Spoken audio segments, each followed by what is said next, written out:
They're destroying our land.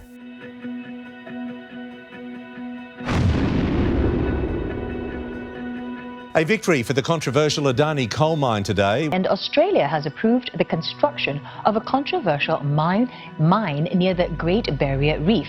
The coal mine is seen as a symbol of the government not taking climate change seriously. Is there still time to save the Great Barrier Reef? Well, what an absolute shocker. You can't address climate change by approving new coal mines. This is a massive climate bomb.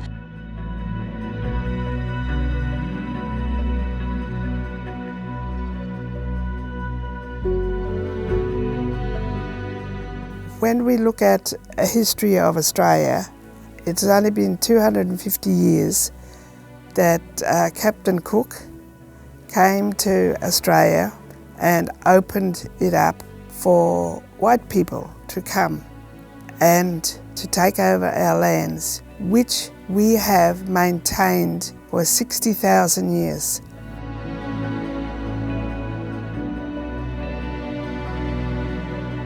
This has really been devastating now in modern times.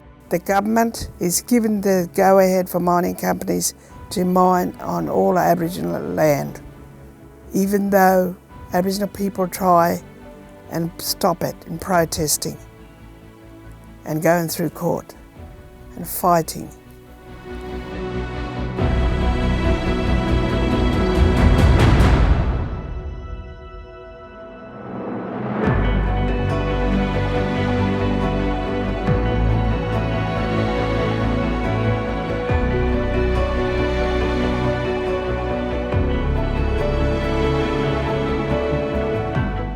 In the Northern Territory, mining companies mine about 50% of the Northern Territory.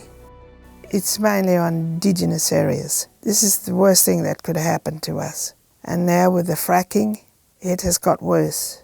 And many communities around Northern Territory are protesting about it. They do not want their land fractured.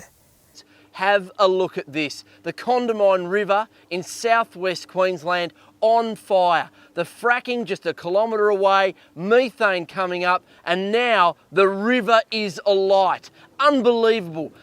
UNESCO is threatening to revoke the Great Barrier Reef's special designation. That would be the biggest embarrassment I can imagine for a government, to lose the listing World Heritage Area while you're on watch. With 5 times more ships passing through the reef, there'll be spills with the thrills. Many of Aboriginal people in Australia are protesting even today, not only in the Northern Territory but all over Australia. They want to protect their land, their culture, because this is very important to all of our cultures in Australia.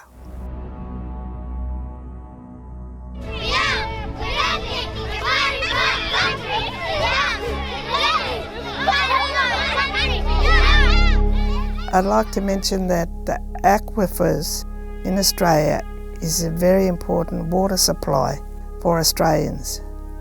They are millions of years old and the water supply is very important. The water is underground. We all don't have rivers that run all the time and get rain. It's quite different in Australia. They are going to start fracturing where these underground water supplies are in our country, and that's not appropriate for any country to do. One of the things about this fracking is putting chemicals in water supply underground, which is going to make people sick and probably die. And this government is going to do that. And that's not right.